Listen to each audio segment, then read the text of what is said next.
Welcome to the deep dive.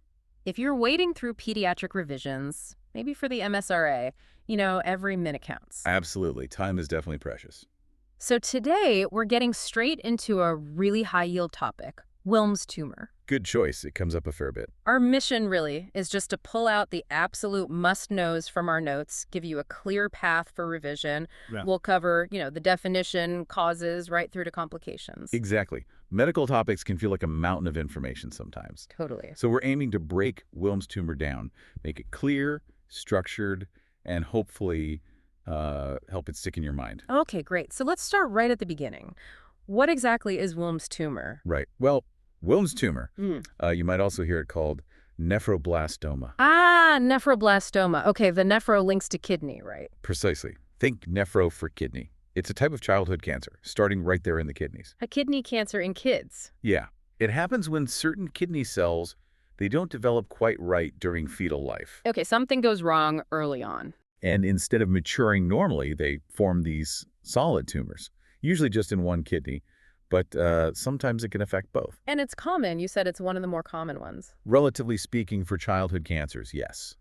It's one of the most frequent ones we see. Typically affects kids under 5 years old. Under 5? Yeah. The median age for diagnosis is around 3. Right. And the notes mention familial Wilms tumor. Is that like a separate thing? It's much less common, maybe 1–2% of cases, and it points to a hereditary link. Hereditary, okay. Usually autosomal dominant. Yeah. So inheriting just one copy of a faulty gene ups the risk. It's tied to specific gene mutations, particularly WT1 and WT2. WT1 and WT2. And those genes pop up in relation to certain syndromes too, don't they? Stuff that's useful for MSRA linking. Absolutely, spot on. WT1 mutations are famously linked with WAGR syndrome. WAGR. Let's break that down. Yeah, it's a good mnemonic. Wilms tumor, Aniridia that's missing the iris in the eye, genitourinary problems, and R, intellectual retardation, or intellectual disability, as we'd say now. Got it. WAGR and Beckwith-Wiedemann. Yes, Beckwith-Wiedemann syndrome, that's an overgrowth condition, also has a strong association. Seeing those syndromes should definitely make you think about Wilms's risk. Okay, so we know what it is and some key associations. What about the why? What actually causes it to start? Well, the exact trigger isn't perfectly understood. That's often true for childhood cancers. Right. But the main theory revolves around genetic mutations happening very early during fetal development. Basically, some kidney precursor cells just don't get the signal to stop growing and differentiate properly. So they hang around and cause trouble after birth. Kind of, yeah. They retain this ability to proliferate. And those syndromes like WAGR and Beckwith-Wiedemann, they fit into that early genetic glitch idea. Exactly. The genes involved in those syndromes play roles in development, so mutations there make these kinds of errors more likely. Denys-Drash syndrome is another one to keep in mind here, too. Okay, so genetic factors are key. Let's focus on the specific risk factors a bit more clearly. Sure. The biggest ones really are those genetic syndromes we've mentioned. WAGR, Denys-Drash, Beckwith-Wiedemann. Having one of those significantly increases risk. Makes sense. And then a family history of Wilms tumor itself, or maybe other kidney cancers, though that's less common for Wilms. Okay. The notes also say about 10% of kids with Wilms have other physical malformations, even without a named syndrome. That's an important point clinically. While most cases seem sporadic, finding certain congenital anomalies should raise your index of suspicion. And you mentioned overgrowth syndromes, Beckwith-Wiedemann being the main one. Yes, Beckwith-Wiedemann is the most common association in that category. But there are others too, like Perlman, Sotos, and Simpson-Golabi-Behmel syndrome. Maybe a memory aid there, like big people sometimes suffer BPSS. Yeah, Beckwith, Perlman, Sotos, Simpson-Golabi-Behmel. If it helps you remember the overgrowth links, go for it. Worth a try. And what about syndromes without overgrowth? Good question. Yes, there are links there too. Think Edwards syndrome, trisomy 18, Bloom syndrome, and again, Denys-Drash and WAGR fall here too, technically. So it's not just about being larger than expected. No, it highlights that different genetic pathways can lead to increased risk. It's complex. Right. Okay, let's get down to the nitty-gritty. What's happening at the cellular level, the pathophysiology? So it boils down to problems with how fetal kidney cells mature. Those genetic mutations we talked about are key, especially in the WT1 gene. WT1 on chromosome 11, wasn't it? That's the one. WT1 is crucial for normal kidney and gonad development. Think Wilms tumor 1. mutations there, or in other genes like CTNNB1, which affect cell growth and how cells stick together. Oh, They okay. basically disrupt the normal controls. Cells multiply when they shouldn't, they don't differentiate properly, and you get this uncontrolled growth forming a tumor and potentially spreading. And for those rarer familial cases, is it the same gene? Often, yes. In those autosomal dominant familial cases, it's typically inherited mutations in WT1 or sometimes another gene nearby on chromosome 11 called WT2. That inherited mutation gives a predisposition. Okay, clear. So thinking clinically now, if you suspect Wilms, what else might be on the differential list? What should you consider for the MSRA? Good point. When you see a child with a kidney mass, you need to think broader initially. Key things to rule out would be congenital mesoblastic nephroma. Mesoblastic nephroma, more common in really young infants. Exactly, often newborns. Then there's clear cell sarcoma of the kidney, less common, but nastier, more aggressive. Right. And while it's very rare in kids, you should at least have renal cell carcinoma in the back of your mind. So maybe remember MCR, mesoblastic clear cell renal cell? MCR, yeah, that works. The main kidney tumor differentials in this age group, imaging and, crucially, biopsy, will help sort them out. Okay. Well, zooming out again. Epidemiology, how common is this, particularly here in the UK? So in the UK context, it's a significant childhood cancer. As we said, mostly kids under 5, median age around 3. Right. It's the #1 most common solid tumor within the abdomen in children. And it accounts for about 80% of all primary kidney cancers in UK kids. Wow, 80%. That's huge. It really is. Peak incidence is around ages 2 to 5, especially age 3. Overall rate is roughly 8 cases per million children per year. 8 per million. And where does that rank overall? It's the second most common intra-abdominal childhood cancer after neuroblastoma, I believe, and 5th most common pediatric malignancy overall. 5th overall. Okay. And you mentioned adults briefly. Very rare. Extremely rare. Only about 3% of all Wilms cases, often found incidentally if an adult has a nephrectomy for some other reason. And can it hit both kidneys? Yes, bilateral disease happens in about 5 to 10% of cases. That can be synchronous, both affected at diagnosis, or metachronous, where it develops in the second kidney later on. Okay. So we know the background.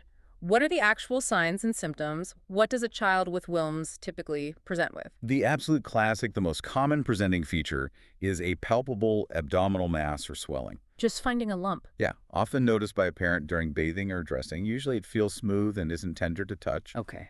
What else? Abdominal pain is also pretty common.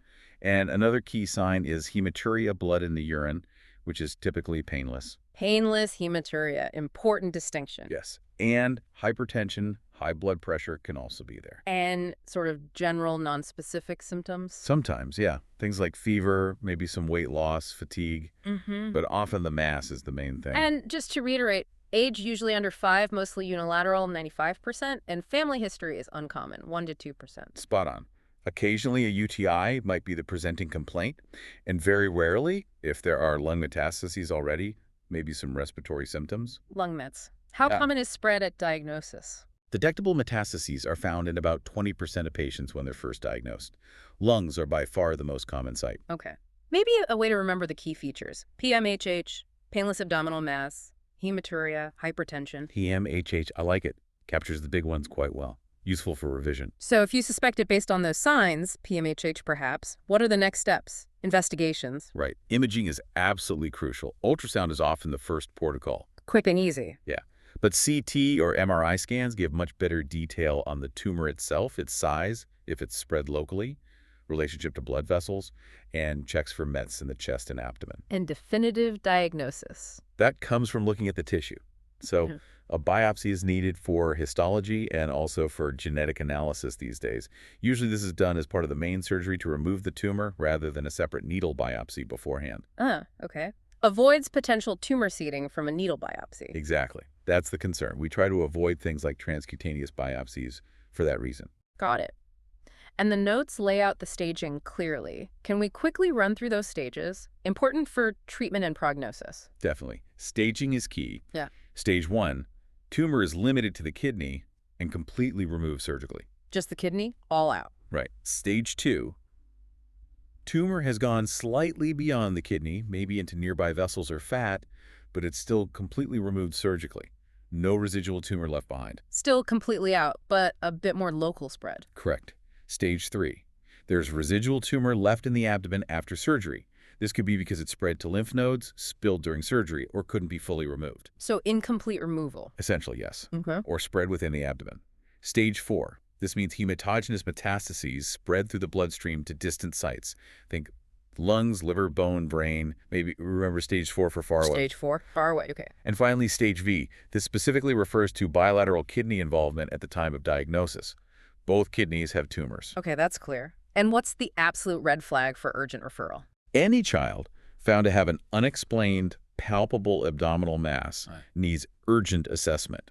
The guidelines usually say referral for evaluation within 48 hours. Don't sit on that one. Definitely not. And for those kids known to be high risk, like with Beckwith-Wiedemann, is there screening? Yes. For high-risk children, regular screening with renal ultrasound is recommended. Typically every 3-4 months, often until about age 5 to 7. Helps catch things early. What about basic bloods and urine? They're part of the workup. Full blood count, kidney function tests, U&Es, checking electrolytes, and a urinalysis for blood or signs of infection. Supportive but not diagnostic on their own. Okay, so diagnosis made, staging complete. How is Wilms' tumor actually managed? It's very much a multidisciplinary team effort. You've got pediatric oncologists, surgeons, radiation oncologists all involved. Team approach? Absolutely. The mainstays are surgery, chemotherapy, and sometimes radiation therapy.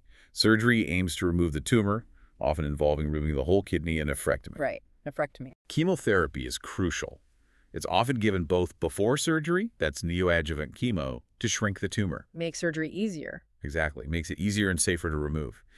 And then chemo is given after surgery, too, to mop up any microscopic disease left behind. What kind of chemo drugs? Common ones include vincristine, dactinomycin, doxorubicin. For higher-risk disease, drugs like cyclophosphamide might be added. And radiation, when does that come in? Radiation therapy is generally used for more advanced stages, particularly stage 3, where there was residual abdominal disease, or for certain unfavorable histology types. It might also be used for metastatic sites like the lungs. Okay. And the overall outlook? Generally good. Yes, thankfully. The prognosis for Wilms' tumor is one of the success stories in pediatric oncology. In the UK, the overall cure rate is around 90%. 90% cure rate. That's fantastic. It really is. But regular follow-up after treatment is still vital. Right. What determines the prognosis for an individual child? Several things factor in.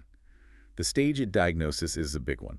The histology, what the tumor cells look like under the microscope, whether they're favorable or unfavorable, is very important. Favorable versus unfavorable histology. Yes. The child's age can play a role, and how well the tumor responds to the initial chemotherapy. But even for metastatic disease, stage 4, the outlook isn't hopeless. No, not at all. Even with metastatic disease, cure rates can still be over 75%, which is remarkable. That's incredible progress, but there's a downside long-term, isn't there? That risk of second cancers? That's a really important point for long-term survivorship care. Yes, survivors of Wilms' tumor do have an increased risk of developing a second different cancer later in life. What kinds of cancers? Things like bone and soft tissue, sarcomas, breast cancer, lymphoma, gastrointestinal cancers, melanoma, even acute leukemias have been reported at higher rates. So that long-term follow-up isn't just for recurrence, but for these late effects too. Precisely. Monitoring for recurrence and managing potential late effects, including that second cancer risk, is crucial. Okay.